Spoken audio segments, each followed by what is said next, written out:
ओम नमः शिवाय। मेरे शिव चैनल पर आप सबका स्वागत है। सबसे पहले तो आप सभी शिव भक्तों के चरणों में मेरा प्रणाम।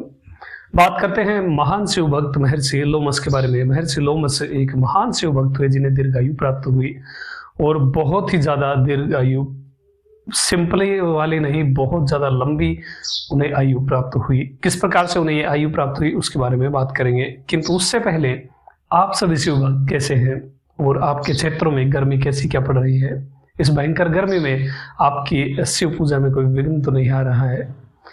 देखिए, महर्षि लोमस पूर्व काल में, पूर्व जन्म में एक शूद्र थे, बहुत दरिद्र थे, जो हमेशा अपने पेट की आग शांत करने के लिए इधर उधर भागता रहता था। एक बार संयोगवश वो एक शिव मंदिर के पास पहुंचे। वहां पर उन्हें बहुत प्यास लगी हुई थी, तो एक जलाशय था, एक तालाब था। उस तालाब में उतर करके उन्होंने जल पिया और स्नान भी किया। अब पूरी थकान दूर हो गई थी, तो उनका ध्यान उस शिव मंदिर की ओर गया। उनके मन में शिव पूजा का भाव आया। देखिए, पूरा जीवन व्यतीत हो गया था, किंतु उस समय उन्हें शिव पूजा का भाव उत्पन्न हुआ उनके अंदर। और संयोग ऐसा देखिए, शिव की कृपा ऐसी देखिए कि वहीं पर शिवलिंगम था, वहीं पर जल था, और उस तालाब में कमल के पुष्प भी उगे हुए थे। तब उन्होंने एक पात्र में स्वच्छ जल भरा और कुछ पद्म पुष्प यानी कमल के फूल लेकर के वो शिवलिंग के पास पहुंचे। भगवान को स्नान कराया और कमल के फूल शिवलिंग पर चढ़ा दिए। श्री सूत जी ने महर्षियों को बताया कि हजारों जन्मों की तपस्या जब फलीभूत होती है, तब एक जीव का मन शिव भक्ति में लगता है, और उनके पूरे पुण्य जब जागृत हो गए थे, तब ऐसे समय में उनके मन में शिवलिंग पूजा का भाव उत्पन्न हुआ था। और ये शिव पूजन करते ही, वहां से निकलते ही महर्षि लोमस पूर्व जन्म में जो दरिद्र थे, वो वहीं पर समाप्त हो गए, वहीं पर उनके प्राण निकल गए। शिव मंदिर से निकलते ही अगले जन्म में वो एक ब्राह्मण के घर उत्पन्न हुए, लेकिन उस शिव पूजा के प्रभाव से और कमल के फूलों से की गई शिव पूजा के सुकृत पुण्यों से उनका पूरा जो स्मरण था वो बना रहा। उनकी पूरी स्मृति बनी रही कि पूर्व जन्म में वो कैसे मरे और कैसा उनका जीवन रहा था। इसलिए वो गर्भावस्था में ही इस संसार को मिथ्या समझने लग गए थे। वैसे गर्भावस्था में तो हर एक जीव ही इस संसार को मिथ्या समझता है। इसके बारे में भी किसी आगे वीडियो में बात करेंगे, बहुत ही गूढ़ बातें। तो जब उनका जन्म हुआ तो उनके पिता ने उनका नाम ईशान रखा, जो भगवान शिव का ही एक नाम है, और जो उर्दू मुख है भगवान का वो ईशान मुख है। तो उनका नाम ईशान रखा गया। लेकिन ईशान ने क्या किया, उन्होंने मूकत्व प्राप्त किया, अर्थात उन्होंने मौन धारण कर लिया। अब उन्होंने तो मौन धारण किया कि इस संसार की मुझे कोई भी बात नहीं करनी है, मुझे मन में ही शिव भक्ति जारी रखनी है। लेकिन उनके परिवार वालों ने सोचा कि ये गूंगा पैदा हो गया है, इसलिए उनके पिता बहुत चिंतित होते थे। उन्होंने बहुत सारा प्रयास किया कि उन्हें पढ़ाई करवाई जाए, अध्ययन करवाया जाए, किंतु वो सब प्रकार से विफल हुए। उन्होंने बहुत सारी औषधियों का प्रयोग किया, बहुत सारे यंत्रों का प्रयोग किया, ताकि उनका गूंगापन दूर हो सके। लेकिन गूंगापन होता तब दूर होता। उन्होंने खुद ही अपने मन में ये निष्ठा धारण कर ली थी कि मुझे संसार की कोई भी बात नहीं करनी है।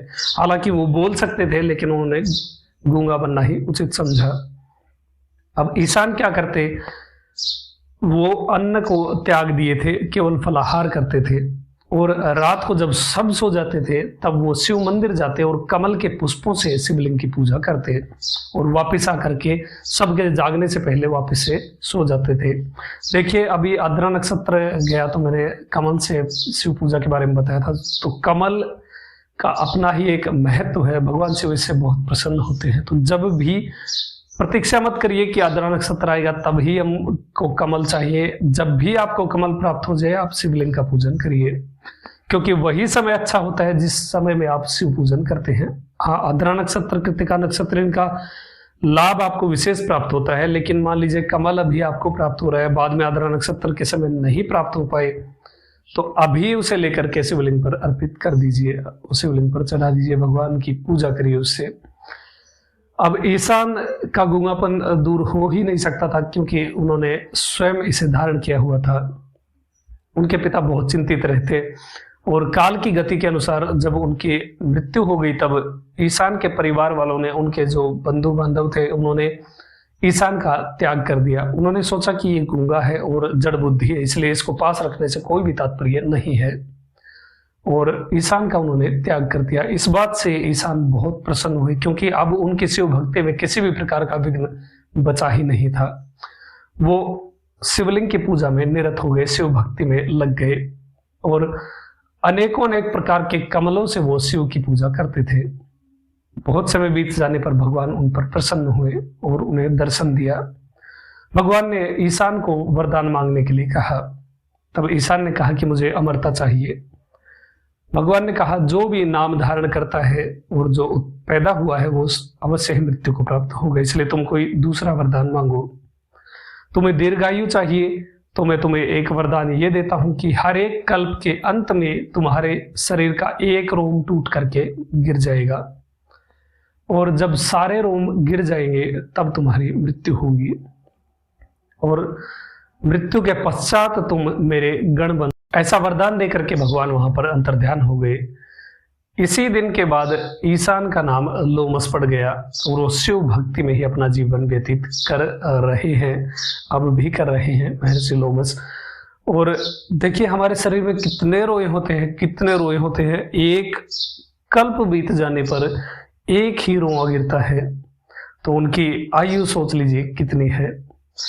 शिव भक्त के लिए कुछ भी दुर्लभ नहीं है और कुछ भी अप्राप्य नहीं है, सब कुछ उन्हें प्राप्त हो सकता है, केवल आप शिव के शरणागत बने रहिए। बहुत सारी चीजें ऐसी हैं जो हमें भ्रमित करती है। आज किसी और से कुछ सुन लिया तो हम उधर ही भाग लेते हैं, हमारे स्वयं को छोड़ देते हैं। ऐसा नहीं होना चाहिए। लिंगम से बड़ा इस ब्रह्मांड में कुछ भी नहीं है, शिवलिंग पूजा से बढ़कर के इस ब्रह्मांड में कुछ भी नहीं है। सब कुछ इसी से प्राप्त होता है। एक भी देवी या देवता का नाम बताइए जिसने शिव पूजन नहीं किया हो।